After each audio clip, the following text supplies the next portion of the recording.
Over the weekend, Justice League finally arrived in theaters, bringing in $94 million domestically. For almost any other movie, that would be a home run.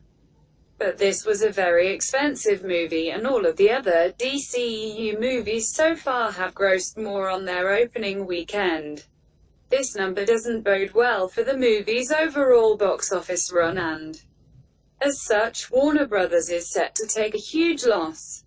According to a new report, the studio could lose between $50 and $100 million, with the final tally resting around $75 million when the smoke clears.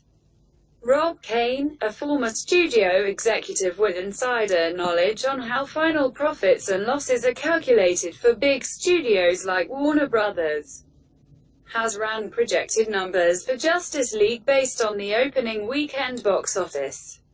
According to his calculations, the future is pretty grim for the DC movie, which Warner Bros.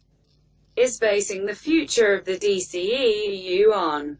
Movies like Flashpoint could be in trouble, if his calculations are remotely correct.